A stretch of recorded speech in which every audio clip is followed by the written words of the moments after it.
katika taarifa yetu ya habari za asubuhi ya leo tarehe 10 mwezi wa 5 mwaka 2026. Ndugu mpendwa msikilizaji na mtazamaji, kama ni mara ya kwanza kufuatilia habari kupitia Congo Post News mtandao wetu wa YouTube, hakikisha una subscribe, una like, una comment, pia una share, na msingine banasema unajiabone, una comment, vile una partage. Basi ndugu mpendwa msikilizaji na mtazamaji, katika taarifa yetu ya habari za asubuhi ya leo tutakuletea matukio mbalimbali kutoka mashariki mwa nchi ya Jamhuri ya Kidemokrasia ya Kongo, hususan vita vinavyoendelea kati ya waasi wa M23 na makundi ya wazalendo wanaoungwa mkono na jeshi la serikali yani FARDC. Vile tutakuungana na habari za kimataifa. Basi ndugu mpendwa msikilizaji na mtazamaji, tunakuomba kubaki nasi mwanzo hadi mwisho ili upate habari za kuaminika tena za kuenea. Karibu.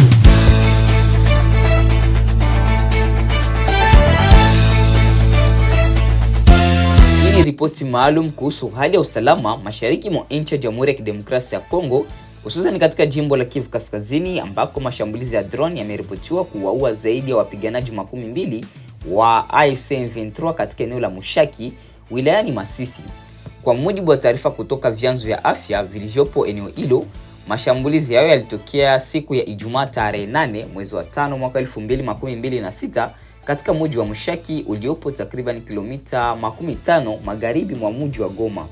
Muuguzi mmoja aliyewahudumia majeruhi amesema kuwa alipokea na kuzungumza na waathirika 7 waliokuwa wameletwa katika kituo cha afya mara baada ya mashambulizi hayo.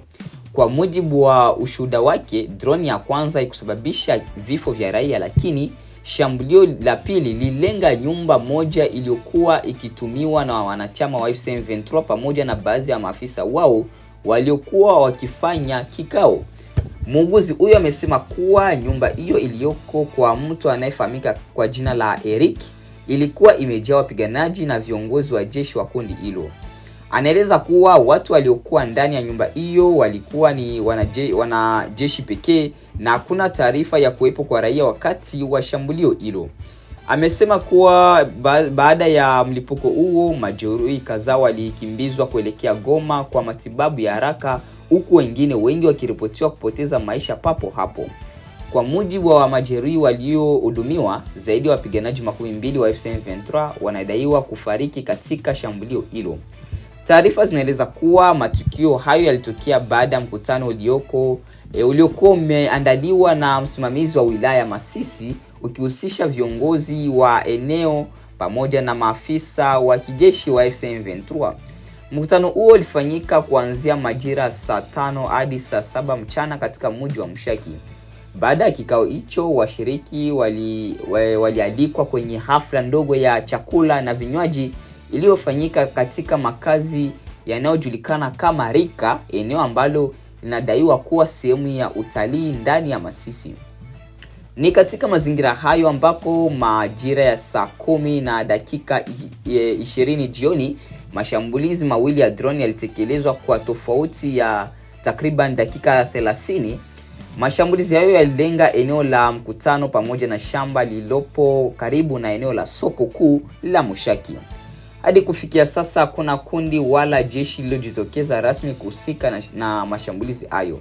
Hata hivyo, tukio hilo limezua taharuki kubwa miongoni mwa wakazi wa eneo hilo kutokana na ukubwa wa mlipuko uliosikika.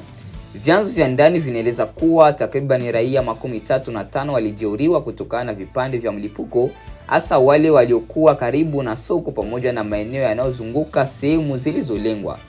Pamoja na majeraha hayo, hakuna kifo cha raia kilichothibitishwa rasmi hadi sasa, kwa mujibu wa vyanzo mbalimbali huru vilivyoko eneo la Mushaki. Baadhi ya majeruhi waliokuwa katika hali mbaya wamehamishwa katika hospitali ya mji wa Goma kwa ajili ya kupata matibabu maalum. Kwa upande wake, AFC M23 kupitia taarifa zake rasmi imetangaza kuwa watu 12 walifariki katika mashambulizi hayo. Hata hivyo, idadi hiyo bado haijathibitishwa na vyombo huru, huku baadhi ya wachambuzi wakieleza kuwa pande tofauti zinaweza kuwa zinajaribu kutumia takwimu hizo kwa maslahi za kivita na kisiasa.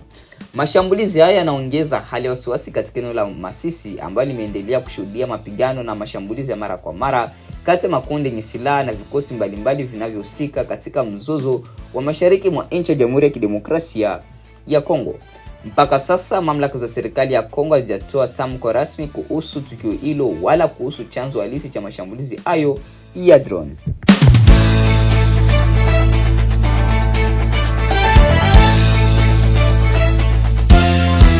Huko mashariki mwa DRC ambako tukio la kusikitisha limetokea katika eneo la Lubero mkoani Kivu Kaskazini, ambako wachimbaji watatu wa madini wamepoteza maisha baada ya kutokea kwa maporomoko ya ardhi katika mgodi wa Mangazi uliopo Mangurejipa.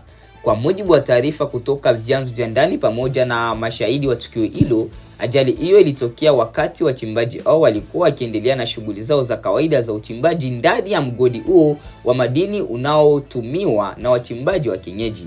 Inaelezwa kuwa ghafla sehemu ya udongo na mawe uliporomoka ndani ya shimo waliokuwa wakifanya kazi, hali iliyofanya kufunikwa na kifusi kabla ya juhudi za haraka za uokoaji kuanza kufanyika. Mashahidi waliokuwepo eneo hilo wanasema kuwa wachimbaji wengine pamoja na wakazi wa karibu walijaribu kuwaokoa wenzao kwa kutumia vifaa vya kawaida kutokana na ukosefu wa vifaa rasmi vya uokoaji katika eneo la migodi. Baada ya juhudi zilizochukua muda mrefu, miili ya waathirika hao ilitolewa chini ya kifusi ikiwa tayari wamefariki dunia. Tukio hilo limezua huzuni kubwa katika jamii ya Mangurejipa, eneo ambalo shughuli za uchimbaji madini zimekuwa chanzo kikuu cha maisha kwa mamia ya vijana na familia nyingi, licha ya mazingira magumu ya hatari zinazowakabili kila siku. Viongozi wa eneo pamoja na mashirika ya kiraia wameeleza masikitiko yao kufuatia ajali hiyo na kutoa wito wa kuboreshwa kwa usalama katika maeneo ya migodi ya kienyeji ambayo mara nyingi hukumbwa na matukio ya maporomoko ya ardhi. Kwa mujibu wa baadhi ya wakazi, migodi mingi katika eneo hilo hufanya kazi bila miundombinu salama wala usimamizi wa kutosha wa kitaalamu, jambo linaloongeza hatari kwa wachimbaji wanaotumia njia za jadi kuchimba madini chini ya ardhi. Wakazi wanaeleza kuwa mvua zinazoendelea kunyesha katika baadhi ya maeneo ya Lubero zinaweza kuwa zimechangia kulegea kwa udongo na kusababisha maporomoko kwa sehemu ya mgodi huo. Mangurejipa ni moja ya maeneo yanayojulikana kwa shughuli za uchimbaji wa madini katika wilaya Lubero, lakini pia ni sehemu ambalo mara kwa mara hukabiliwa na changamoto za kiusalama, ukosefu wa vifaa vya kisasa na ajali za madini. Wachambuzi wa masuala ya madini wanaonya kuwa bila hatua madhubuti za serikali na wadau wa sekta hiyo, matukio kama haya yataendelea kuhatarisha maisha ya wachimbaji wengi wanaotegemea migodi kwa ajili ya kujipatia kipato. Hadi kufikia sasa mamlaka za eneo hilo hazijatoa taarifa rasmi kuhusu hatua zitakazochukuliwa baada ya ajali hiyo, lakini wananchi wanataka uchunguzi wa kina ufanyike ili kubaini mazingira halisi yaliyosababisha maporomoko hayo. Familia nyingi za marehemu zimeendelea kuomboleza wapendwa wao, huku wakazi wa Mangurejipa wakitaka msaada wa zaidi kwa wachimbaji wa madini na kuwepo kwa sheria kali za usalama katika maeneo ya uchimbaji.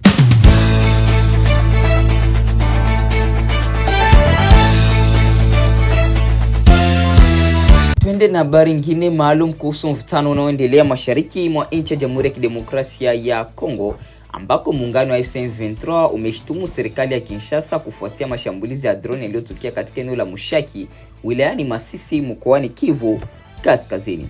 Katika taarifa iliyotolewa baada ya mashambulizi hayo, M23 imedai kuwa serikali ya Kongo ndiyo iliyohusika moja kwa moja na operation hiyo ya anga iliyolenga maeneo yaliyokuwa yakitumiwa na wapiganaji wa kundi hilo. Muungano huo unaeleza kuwa mashambulizi hayo ni sehemu ya kile wanachokiita mkakati wa uchokozi unaoendelea dhidi yao katika maeneo wanayoyadhibiti. Mashambulizi hayo ya drone yalitokea siku ya Ijumaa tarehe 8 mwezi wa 5 mwaka 2026 katika mji wa Mushaki, takriban kilomita 15 kutoka mji wa Goma. Kwa mujibu wa taarifa mbalimbali kutokea eneo hilo, mlipuko miwili mikubwa ilisikika ndani ya muda wa dakika 30, huku maeneo yaliyolengwa yakitajwa kuwa ni sehemu zilizokuwa na viongozi wa AFC M23. Baada ya tukio hilo, AFC M23 ilitoa tamko kali dhidi ya serikali ya Kinshasa ikishtumu kwa kutumia nguvu za kijeshi baada ya kutafuta suluhu ya kisiasa katika mgogoro unaoendelea mashariki mwa nchi ya Jamhuri ya Kidemokrasia ya Kongo. Kundi hilo linasema mashambulizi hayo yanaweza kuharibu juhudi za mazungumzo na kuongeza hali ya kivita katika ukanda huo ambao tayari umekuwa na mivutano ya muda mrefu. Lakini jambo jingine lilizua mjadala kuhusu hatua ya M23 kuhoji msimamo wa Marekani katika mzozo huo. Katika taarifa yao, waasi hao wanaonyesha mashaka kuhusu kile walichokiita kutokuwa na upande kwa Washington, wakidai kuwa kimya cha Marekani baada ya mashambulizi hayo kinaibua maswali kuhusu nafasi yake katika mgogoro unaoendelea mashariki mwa nchi ya Jamhuri ya Kidemokrasia ya Kongo. Kwa muda mrefu Marekani imekuwa ikisisitiza umuhimu wa suluhu ya kidiplomasia kati ya serikali ya Kongo na makundi ya waasi wa AFC M23. Hata hivyo, baada ya tukio la Mushaki, AFC M23 inaonekana kuamini kuwa baadhi ya mataifa ya kimataifa yanaegemea upande mmoja katika mgogoro huo. Wachambuzi wa siasa za eneo hilo katika eneo la Maziwa Makuu wanaeleza kuwa kauli hiyo ya AFC M23 inaweza kuwa ishara ya kuongezeka kwa mvutano wa kidiplomasia kati ya waasi hao na jumuiya ya kimataifa, hasa katika kipindi ambacho juhudi za upatanishi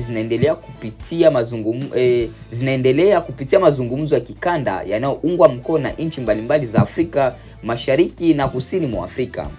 Kwa upande mwingine, serikali ya Kinshasa bado haijatoa maelezo rasmi kuhusu tuhuma hizo na moja kwa moja kutoka kwa AFC M23. Hadi sasa mamlaka za Kongo hazijathibitisha kuhusika na mashambulizi hayo ya drone wala kutoa taarifa kamili kuhusu waliolengwa katika operation hiyo. Taarifa kutoka vyanzo vya ndani vinaonyesha kuwa zaidi ya watu 12 wanaodaiwa kuwa ni wapiganaji wa AFC M23 walifariki katika mashambulizi hayo, huku wengine kadhaa wakijeruhiwa na kuhamishwa kuelekea Goma kwa ajili ya matibabu. Pia kuna taarifa kuwa baadhi ya raia waliojeruhiwa kutokana na vipande vya mlipuko karibu na soko la Mushaki, ingawa hakuna kifo cha raia kilichothibitishwa rasmi mpaka sasa. Mashambulizi haya yanaendelea kuongeza taharuki katika eneo la Masisi, ambalo limekuwa moja ya maeneo yenye mapigano makali kati ya vikosi vya serikali, makundi ya wazalendo na waasi wa AFC M23 katika miezi za hivi karibuni. Wakazi wa eneo hilo wanaendelea kuishi katika hali ya hofu, huku mashirika ya kiraia yakitoa wito kwa pande zote zinazohusika kuzuia mashambulizi yanayoweza kuhatarisha maisha ya raia wasiokuwa na hatia.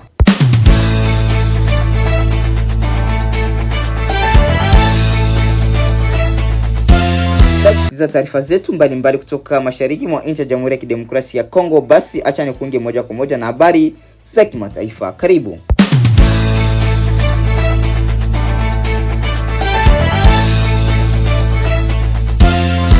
Iran yashtumu Marekani kuwa huchagua njia ya operesheni za kijeshi badala ya za kidiplomasia, huku Marekani ikisema inasubiri jibu la Iran leo kuhusu mapendekezo ya kuvimaliza vita. Chama cha siasa kali za mrengo wa kulia cha Reform kinaendelea kupata viti vingi katika uchaguzi wa serikali za mitaa huko Uingereza. Takwimu zinaonyesha wanawake wanaojifungua nchini Kenya kupitia upasuaji imeongezeka kwa takriban 10%. Idadi iko zaidi kwa miji na pia kwa hospitali za kibinafsi, lakini kwa upande mmoja inaonyesha kwamba kuna ubora, kuna kwamba wamama wanaweza kupata huduma ambayo wanahitaji ya mama ama mtoto wakati inapofaa. Na katika mjadala hii leo tunaangazia tatizo la bei na upatikanaji wa mafuta kutokana na mzozo unaoendelea Mashariki ya Kati. Kampuni zote za Afrika tunazalisha mapipa karibu milioni 7 kwa siku. Hatuwezi kuzalisha zaidi hapo, hatuna uwezo hapo. Tujianze kujipanga. Taswira mpya ya nishati, lazima tuwekeze nguvu kwenye kuweka CNG, kutumia gasi asilia kwenye magari, kwenye kutupia mionzi ya jua. Machache kati ya mengi utakayosikia kwenye makala ya michezo. Bundi mweusi aendelea kusalia kwa Los Blancos, kocha Alvaro Arbeloa kuondoka klabuni hapo mwishoni mwa msimu. Ungana nami Omari Mkambara ni kujuze mengi ya kimichezo muda utakapowadia.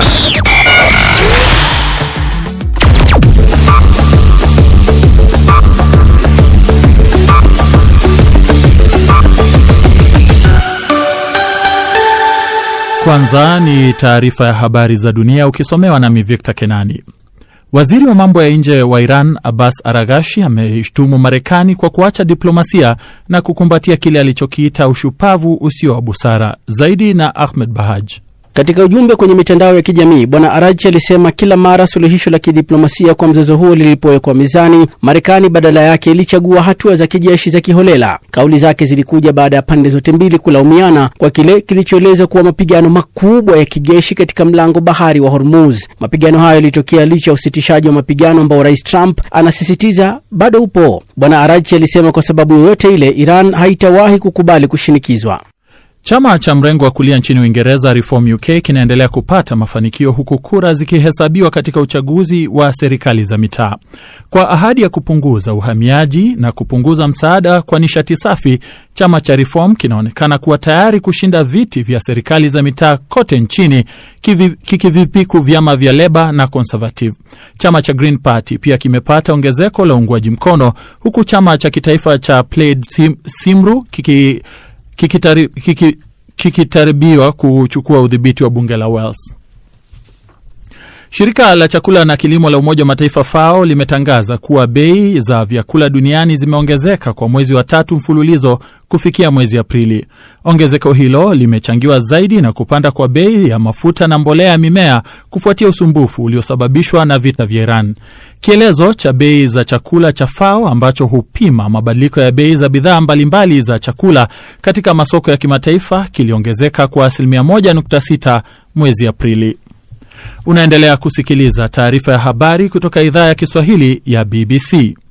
Ukraine na Urusi zimeshtumiana kwa kuendelea kwa mashambulizi kati ya pande zote mbili licha ya tangazo la upande mmoja la Urusi la usitishaji wa mapigano wa siku 2 ili kufanikisha gwaride lake la siku ya ushindi Jumamosi.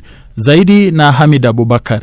Wizara ya ulinzi ya Urusi ilisema droni 264 za Ukraine zilidunguliwa kati ya saa 6 usiku na saa 1 asubuhi kwa saa za Moscow. Gavana wa eneo la Pam nchini Urusi alisema maeneo ya viwanda yalikuwa yameshambuliwa. Rais wa Ukraine Volodymyr Zelensky alisema vikosi vya Urusi viliendelea na mashambulizi yao, jambo ambalo amekiri kwamba linaonyesha Moscow haikufanya jaribio lolote la kusitisha mapigano. Mapema wiki hii Zelensky alipendekeza usitishwaji wa mapigano kwa muda usiojulikana kuanzia Jumatano, ambao alisema Urusi ilivunja.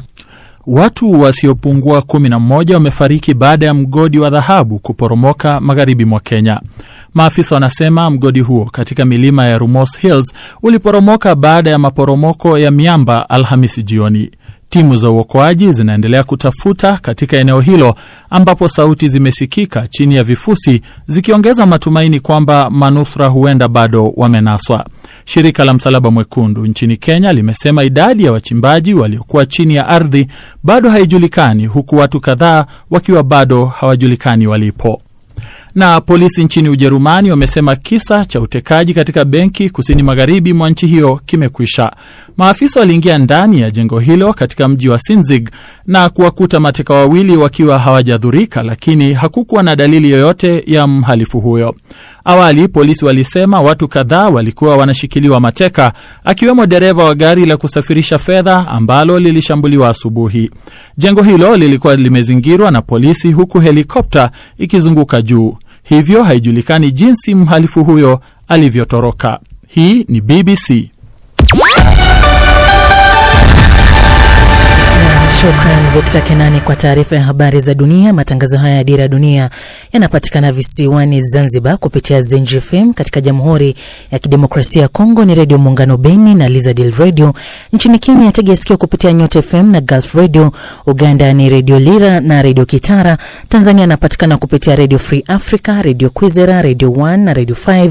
Lakini pia yapo kwenye FM, tovuti yetu, kurasa yetu wa Facebook na YouTube BBC News Swahili. Sasa msikilizaji, utakuwa nami Sarafina Robi na hapo baadaye tutajiunga na mwenzangu Karo Robi kwenye mjadala wa leo.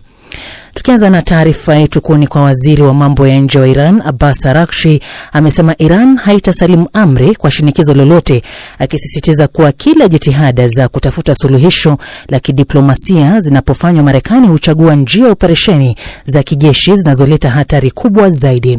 Rais wa Marekani Donald Trump amesema usitishwaji wa mapigano na Iran bado uko pale pale licha ya mapambano yaliyotokea katika jeshi la wanamaji wa nchi hizo mbili katika mlango bahari wa Hormuz, ambapo pande zote mbili zinalaumiana. Zaidi na Halima Nyanza. They trifled with us today. We blew them away. Ni rais wa Marekani Donald Trump akizungumza na waandishi wa habari juu ya mashambulizi yaliyofanywa katika mlango bahari wa Hormuz kati ya nchi yake na Iran, huku kila upande ukilaumu mwingine. Wakati Marekani ikituhumu Iran kwa uchokozi, Iran nayo imeilaumu nchi hiyo kwa kulenga meli zake ikiwemo ya mafuta wakati zikikaribia mlango bahari wa Hormuz na kushambulia kwa anga katika maeneo kadhaa ya pwani. Hata hivyo, Rais Trump alitoa maelezo haya kujitetea. Hawakupaswa kufanya hivyo leo. Tulifikiri wanaweza. Hatukujua, lakini tulikuwa tumejiandaa. Walifyatua makombora, kila kombora liliangushwa, kila ndege isiyo na rubani iliangushwa pia, na watu waliofanya mashambulizi hayo hawako tena nasi. Na alipoulizwa na waandishi wa habari juu ya kama makubaliano ya kusitisha mapigano yanaendelea, alikuwa na majibu haya. Nitawajulisha kama usitishaji wa mapigano hautakuwepo. Hauhitaji kujua. Kama hatutakuwa na usitishaji wa mapigano, hauhitaji kujua. Utaona tu miale ya mwanga mkubwa kutoka Iran, na bora wakasaini makubaliano. Mashambulizi hayo yamekuja siku moja tu baada ya Wizara ya Mambo ya Nchi za Nje ya Iran kusema kuwa inazingatia pendekezo la Marekani la kumaliza vita. Kukionekana kama hali sio shwari katika eneo hilo ya Ghuba ya Uajemi licha ya matumaini yaliyowekwa kumaliza vita. Mapema leo, Wizara ya Ulinzi ya Umoja wa Falme za Kiarabu imesema mfumo wake wa ulinzi wa anga umekabiliana na mashambulizi ya makombora pamoja na ndege zisizo na rubani kutoka Iran. Na katika hatua nyingine, Wizara ya Mambo ya Nchi za Nje ya China imethibitisha leo kwamba meli ya mafuta iliyokuwa imewabeba raia wake imeshambuliwa katika mlango bahari wa Hormuz, huku Beijing ikielezea wasiwasi mkubwa kuhusu usalama wa meli zilizoathiriwa na mzozo huo. Wakati hayo yakiendelea, mkurugenzi mkuu wa shirika la kimataifa la nishati Fatih Birol amesema shirika hilo liko tayari kuachilia sehemu zaidi ya akiba yake ya mafuta iwapo hali ya soko la dunia litaendelea kuzorota kutokana na vita hivyo vya Iran na mvutano unaendelea katika mlango bahari wa Hormuz. Amesema hadi sasa shirika hilo limetumia 20% pekee ya akiba yake ya dharura ya mafuta, akisisitiza kuwa hatua zaidi zinaweza kuchukuliwa ikiwa kutahitajika kudhibiti msukosuko wa bei za nishati duniani. Halima Nyanza, Dira ya Dunia, BBC. Na ni hapo ndipo tunapohitimisha matangazo yetu ya habari za asubuhi ya leo tarehe 10 mwezi wa 5 mwaka 2026. Basi ndugu mpendwa msikilizaji na mtazamaji, kama ni mara yako kwanza kufuatilia habari kupitia Congo Post News, hakikisha una subscribe, una like na comment, pia una share ili habari endelee kuwafikia walio wengi. Wala unaweza kutuandikia kwenye namba ambayo unaendelea kuiona hapo kwenye picha au kwenye video, na ukatupatia maoni yako aiza mapendekezo yako. Na basi acha tuendelee kutosha shukrani zetu za dhati kwa wote wanaoendelea kuchagua Congo Post News kama kituo chao chema na bora cha matangazo. Nia na mazungumzo yetu ni wakati tunaletea habari sahihi tena za kuaminika, vile vile kwa muda muafaka. Basi tukutane katika taarifa habari za mchana wa leo. Ndugu mpendwa msikilizaji na mtazamaji, asante na chao.